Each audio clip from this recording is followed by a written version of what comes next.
Episode की शुरुआत वहीं से होती है जहाँ पे खत्म हो गई थी। वहाँ पे यूनजी को होश चला आता है, लेकिन यहाँ पे बंगपुल यूनजी को चारों तरफ घुसता है। अब वहाँ पे यूनजी नहीं मिलती है, जिसके बाद बंगपुल अचानक से बेहोश हो जाता है। थोड़ी देर के बाद दोनों सीनियर वहाँ पे आके उसे हॉस्पिटल के अंदर ले जाते हैं। अब उधर जब यूनजी को होश आता है तो उसे सिर्फ और सिर्फ अपना मॉम और डैड याद थे, उसके अलावा उसे कुछ भी याद नहीं था। यानी कि उसके पास्ट लाइफ में क्या हुआ था और उसे किस प्रकार से एक्सीडेंट हो गया था। अब यहाँ पे डॉक्टर उन्हें समझाते हैं कि धीरे धीरे यूनजी की मेमोरी वापस चली आएगी, लेकिन यहाँ पे प्रोफेसर डॉक्टर के मुंह से यह सुनकर काफी खुश होते हैं कि यूनजी अपनी मेमोरी खो गई है। वहीं पे जब डॉक्टर बंगपुल का ट्रीटमेंट कर रहे थे तब वहाँ पे यूनजुल को पता चलता है कि यूनजी जिस लड़के को पसंद करती थी वो लड़का कोई और नहीं बल्कि बंगपुल है।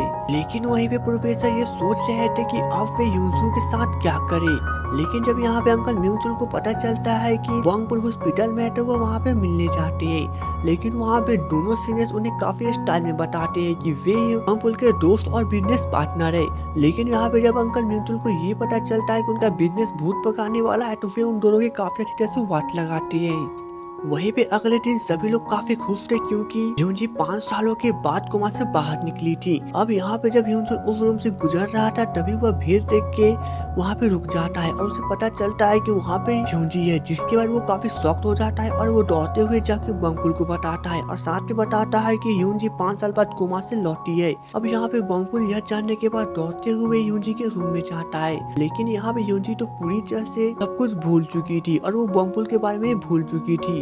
अब यहाँ पे बंगपुल वहाँ पे जाके उसे गले लगा लेता है, लेकिन यूनजी उससे पूछती है कि वो है कौन। अब यहाँ पे बंगपुल से बताता है कि वो बंगपुल है, लेकिन तभी उधर से यूनजी की मॉम चली आती है और वो उनसे पूछती है कि क्या वह इस लड़के को जानती है। लेकिन यहाँ पे यूनजी उन्हें बताती है कि वह इसे नहीं जानती, जिसके बाद बंगपुल काफी उदास होकर वहाँ से चला जाता है। लेकिन वहाँ पे यूनचुल और यूंगडे दोनों के दोनों यूनजी के बारे में बातें कर रहे थे कि वह अब यूनचुल को भूल चुकी होगी, जिसके बाद वे दोनों काफी हैरान होते हैं क्योंकि उन्हें पता चल चुका था कि यूनजी कोई घोस्ट नहीं थी बल्कि वो सिर्फ एक आत्मा थी जो कि कुछ समय के लिए अपने शरीर से बाहर निकली थी।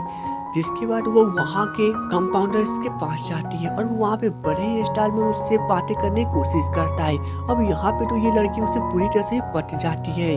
वहीं पे बंगपुल अपने अंकल के पास जाता है और वो उनसे सॉरी बोलता है क्योंकि वो उनके बाद काफी चिल्लाया था, वो भी यूनजी के कारण। अब यहाँ पे अंकल बंगपुल काफी खुश थे, लेकिन तभी उधर से दोनों सीनियर्स चले आते हैं और वह बंगपुल को बताते हैं कि यूनजी अपनी सभी मेमोरी को भूल चुकी है, यानी कि 5 साल में क्या हुआ तो वो सब कुछ भूल चुकी है और उससे पहले की उसे कुछ मेमोरी भी याद नहीं है।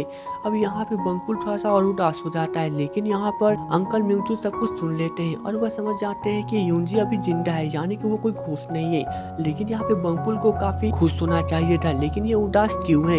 अब यहाँ पे अंकल म्यूचुअल सोचे पड़ जाते हैं। वहीं पे दोनों इंस्पेक्टर जो कि प्रोफेसर के बारे में पता करने के लिए सब कुछ कोशिश कर रहे हैं, लेकिन यहाँ पे हम लोग यूनजी को देखते हैं जो कि 5 साल बाद कोमा से बाहर निकली थी, इसलिए वो बिना किसी के सहारा के चल नहीं सकती थी।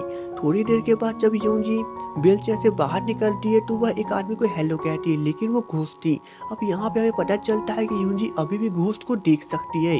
अब जब यूनजी वहाँ से थोड़ा सा आगे बढ़ती है तभी वो गिरने लगती है, लेकिन प्रोफेसर उसे पकड़ लेते हैं और उसे उसके रूम के जब ले जाने लगते हैं तो उसे काफी सारे क्वेश्चन पूछते हैं कि जैसे कि उसे एक्सीडेंट कैसे हुआ और किस कारण से हुआ, और लेकिन यूनजी को कुछ भी याद नहीं था।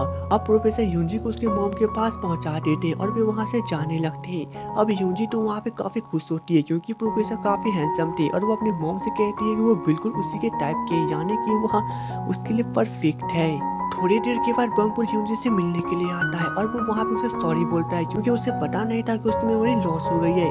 अब यहाँ पे यूनजी तो उसे देखे काफी शौक थी, लेकिन यहाँ पे बंगपुल उसे कहता है जब उसे उसका मेमोरी याद आएगा तो बहुत पछताएगी क्योंकि उसके साथ उसने काफी गलत व्यवहार किया था। और यहाँ तक कि वो उसे कह देता है कि वो उसका बॉयफ्रेंड है।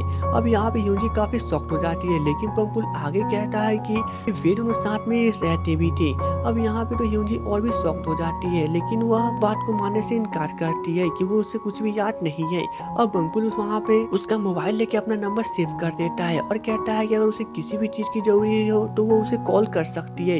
लेकिन यहाँ पे यूनजी उसे वहाँ से जाने के लिए कहती है। लेकिन जब बंकुल वहाँ से नहीं जाता है और आगे बोलते जाता है तो यूनजी उसे कहती है कि अगर वो यहाँ से नहीं गया तो वो पुलिस को कॉल करेगी। लेकिन बंकुल उसे कहता है कि वो आज भी आएगा, कल भी आएगा और रोज आएगा, जब तक उसे उसकी मेमोरी याद नहीं आती, और उसे बाय कह के वहाँ से चला जाता है। अब यहाँ पे यूनजी बंकुल के द्वारा रखे गए कुछ सामान को देखने लगती है जिसे बंकुल ने उसे वापस कर दिया था। अब वहाँ पे वो अपनी फोटो को भी देखती है और वहाँ पे सब कुछ पिंक कलर का था। अब उसकी मॉम भी अब वहाँ पे जब उसकी मॉम आती है तो वो देख के बताती है कि उसे अभी भी पिंक कलर पसंद है, क्योंकि वो हमेशा से पिंक को पसंद करती थी। अब यूनजी यहाँ पे काफी शौक थी, इसलिए जब वो बाहर जाती है तो बंकुल हमेशा की तरह उसका फॉलो करता है। अब नेक्स्ट डे बंकुल यूनजी के लिए काफी सारे खाने को बनाता है, जहाँ पे उसे पता था कि वो उसे क्या क्या सामान पसंद करती थी। वहीं पे जब अंकल म्यूजो हॉस्पिटल पहुँचते तो भी देखते हैं कि यूनजी प्रोफेसर के साथ बातें कर रहे थे। अब यहाँ पे जब बंकुल आता है तो वो उन्हें बताते हैं, जिसके लेकिन यहाँ पे हमें पता नहीं चलता है कि अंकल म्यूजो को कैसे पता चला कि वो यूनजी है। अब यहाँ पे बंकुल जाके यूनजी से बातें करता है और कहता है कि आज उसका मूड बहुत अच्छा है, लेकिन यहाँ पे यूनजी उससे बातें करने से इनकार करती है। अब यहाँ पे बंकुल से बताता है कि वो उसके लिए मीट लेके आया है। अब यहाँ पे यूनजी तो तैयार हो जाती है, यानी कि वो अभी भी भूखकर है। जिसके बाद फिर दोनों वहाँ पे बैठे खाना खाने लगते हैं। यूनजी तो यहाँ पे उसे कहती है कि वह सिर्फ और सिर्फ कॉम्प्लीमेंट्री के लिए खाना खा रही है, लेकिन वह ये नहीं समझे कि उसके साथ है। अब यहाँ पे वो उसे पूछती भी है कि क्या वो उसका फॉलो कर रहा है, क्योंकि उसे पता है कि वो उससे क्या क्या पसंद है। अब यहाँ पे तो बंकुल उसे बताता है बंकुल ने कभी उसका फॉलो नहीं किया, बल्कि यूनजी उल्टा उसको फॉलो करती थी। अब यहाँ पे तो बंकुल उससे कहता है कि यूनजी चाहे भूत हो या फिर इंसान हो, वो तो खाना कभी नहीं छोड़ सकती। वहीं पे हम लोग अंकल म्यूचुअल को देखते हैं जो कि प्रोफेसर से मिलने कर उनके क्लिनिक में पहुंचते हैं, लेकिन वहाँ पे प्रोफेसर नहीं थे, इसलिए वे उनसे कहते हैं कि उन्हें बाथरूम यूज करना है। लेकिन ये यहाँ पे बाथरूम यूज करने के बहाने से प्रोफेसर के रूम में घुस जाते हैं और वहाँ पे छानबीन करने लगते हैं, जिसके बाद उन्हें वहाँ पर यूनजी की आईडी कार्ड मिलती है।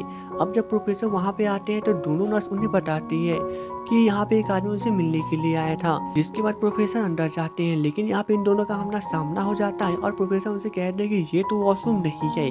अब यहाँ पर अंकल म्यूचुअल उसे कहते हैं कि हाँ शायद उन्हें कोई गलत फहमी हो गई थी। लेकिन वहीं पे जब यूनजी कुछ बातें करने के बाद जब अपने रूम में जाने लगते हैं तभी वो गिर जाती है। बंकुल उसे बचाने के चक्कर में वो भी गिर जाता है। अब यहाँ पे इन दोनों के बीच किसिंग होने ही वाला था, लेकिन यहाँ पे किसिंग नहीं होता है। बट बात ये थी कि यूनजी को यहाँ पे अपनी कुछ मेमोरी याद आती है, लेकिन उसे पूरा याद नहीं आता, चेहरा याद नहीं आता। अब यहाँ पे यूनजी उसे कहती है कि उसका फर्स्ट किस होने ही वाला था, लेकिन बंकुल उसे कहता है कि उसका फर्स्ट किस क्या उसका सेकेंड और थर्ड किस भी हो चुका है। अब यूनजी काफी शॉक्ड हो जाती है और उसे पूछती है कि किसके साथ। तब बंकुल उसे अपनी तरफ इशारा करता है। अब यहाँ पे यूनजी उसे काफी बुरी तरह से पीटने लगती है, उसे इतनी बुरी तरह से पीटती है कि बंकुल की तो पूरी तरह से वाट लग जाती है। जब यूनजी अपने रूम में जाती है तो वो वहाँ पर उस नर्स से पूछती है कि उसने सुबह में एक डॉक्टर को देखा था, वो कहाँ पर है। तब वो नर्स उसे बताती है कि यहाँ पे कोई भी डॉक्टर नहीं है। लेकिन तभी उसे याद आता है कि वो अपना मोबाइल पार्क में भूल गई है। जिसके बाद वो मोबाइल लाने जाने लगती है, लेकिन वहीं पे बंकुल को वो मोबाइल मिल जाता है, इसलिए वह यूनसू को देने के लिए उसके रूम की तरफ जाता है। अब यहाँ पे दो डॉक्टर्स बातें कर रहे थे। एक डॉक्टर की डेथ 10 साल पहले हो गई थी, लेकिन जब यूनसू वहीं पे रूम से बाहर निकलती है तो वही डॉक्टर का घोस्ट उसके सामने चला आता है, जिससे यूनसू ने सुबह में देखा था, और वो उसे परेशान करने लगता है, यानी कि उस पर हमला करने लगता है। जिसके बाद यूनसू काफी डर जाती है और वह कस के बंकुल चिल्लाती है, और इसके साथ ये एपिसोड खत्म हो जाती है। तो दोस्तों मुझे सपोर्ट करने के लिए मेरे वीडियो को लाइक और चैनल को सब्सक्राइब कर दे। तो चलिए दोस्तों मिलेंगे नेक्स्ट वीडियो में, तब तक के लिए good bye and take care.